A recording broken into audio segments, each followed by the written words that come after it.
We have just had official word that the docket has been updated. That is the publicly facing portion of the official docket. The court, this is the court website. And I can tell you now officially that former President Donald J. Trump has been criminally indicted in the state of Georgia in a prosecution brought by the Fulton County District Attorney, Fani Willis.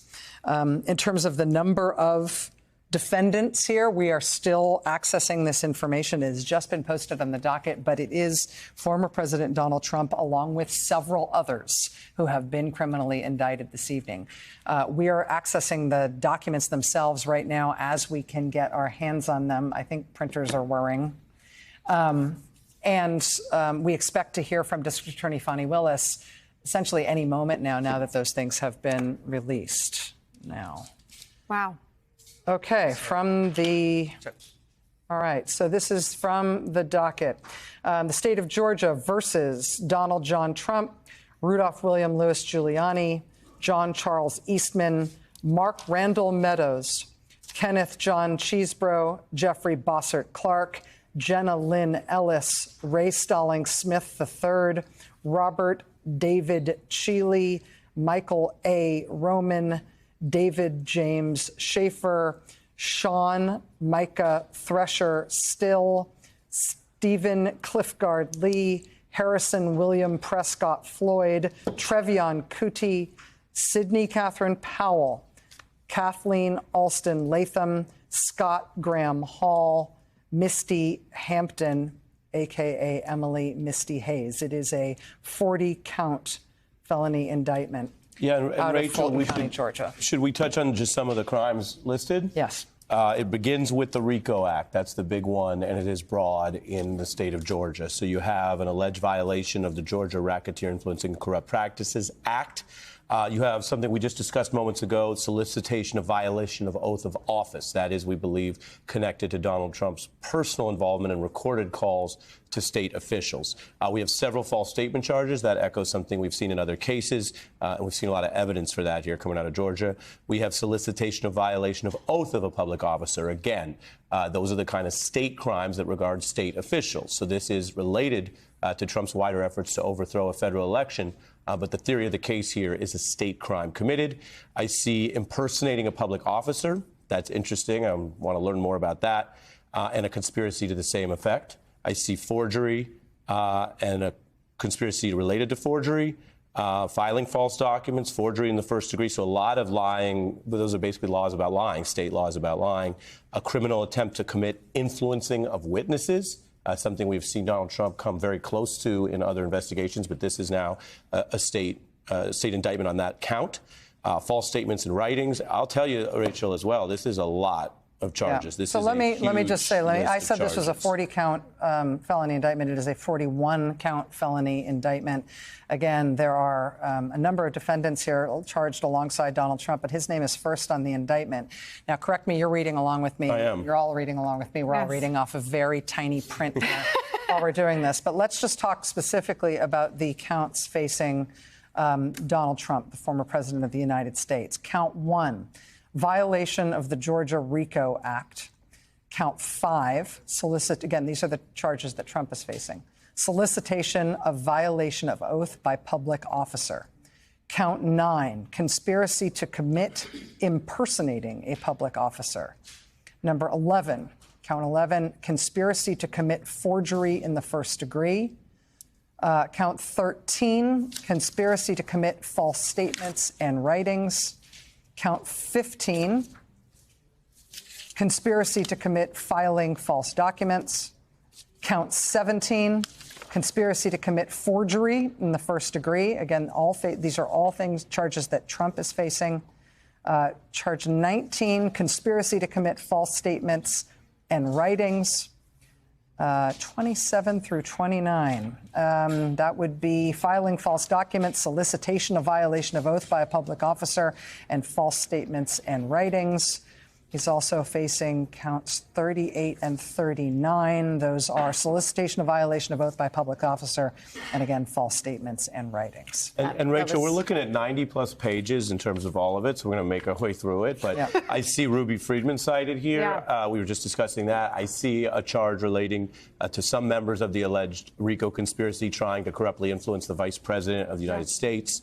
It's very broad. When it starts with the enterprise, at all times relevant to this court count of the indictment, the defendants, and it lists Trump and all 19, and it describes them as carrying out related criminal activities, including but not limited to false statements and writings, impersonating a public officer, forgery, filing false documents, influencing witnesses, computer theft, computer trespass, something we've talked about in recent days, computer invasion of privacy, conspiracy to defraud the state, acts involving theft and perjury, and it talks about a criminal organization that constituted an enterprise. It's a question that's loomed over all of this, whether she would use the state's strong RICO laws to prosecute the crimes. That's actually, I think, the most important part of it is that after they list all these names, they constituted a criminal organization. Right? The President of the United States, his lawyer, his other lawyer, his chief of staff, Justice Department officials, other lawyers, a group of people constituted a criminal organization. That full stop, that this is a moment in American history that the President of the United States is effectively being called in an official court document the head of a criminal enterprise. There had been a lot of speculation about the White House Chief of Staff, Mark Meadows, who had not been previously indicted. And there was a lot of drama about his testimony to various investigatory bodies and grand juries. And I think a lot of people thought, Mark Meadows isn't getting charged anywhere because Mark Meadows is cooperating against the president. Mark Meadows is charged here, as are a number of Trump lawyers.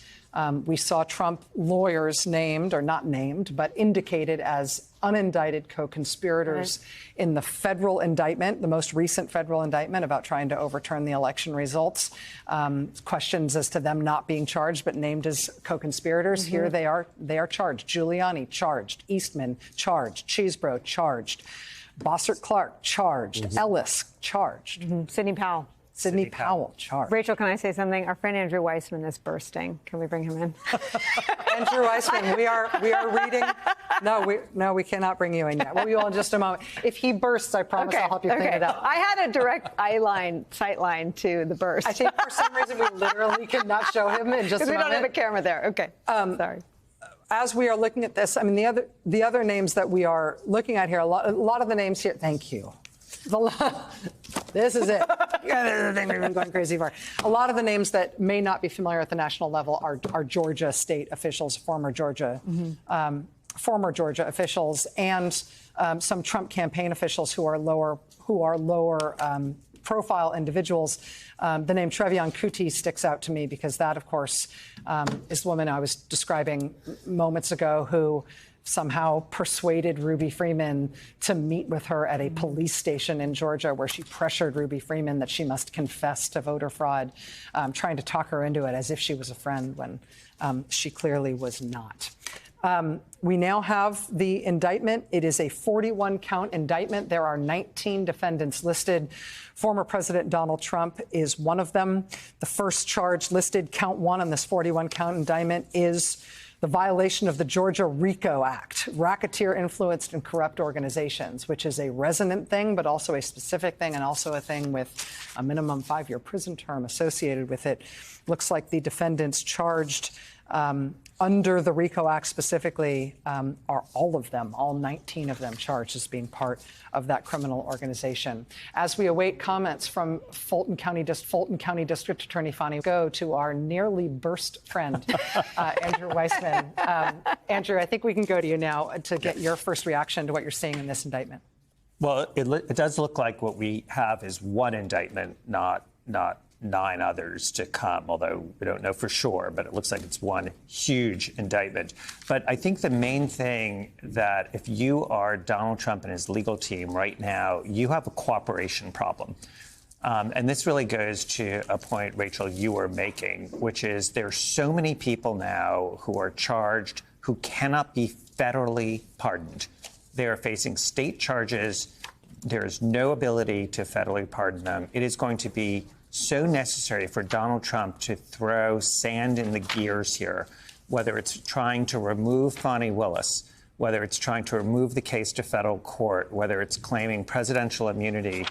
The reason I think he's going to need to do that, even if it comes at the risk of seeming like he's firing Jim Comey again because he's trying to fire Fani Willis, is he needs to keep these people in line.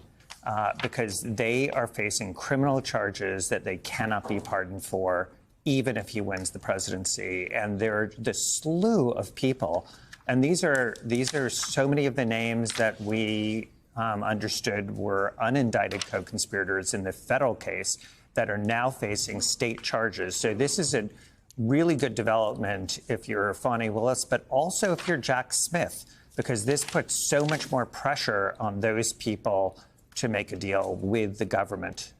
So that's to me the real sort of shot across the bow here, not just because you have these really serious charges against Donald Trump, but you have so many levers to pull if you are at the state and federal level with respect to all of these other people.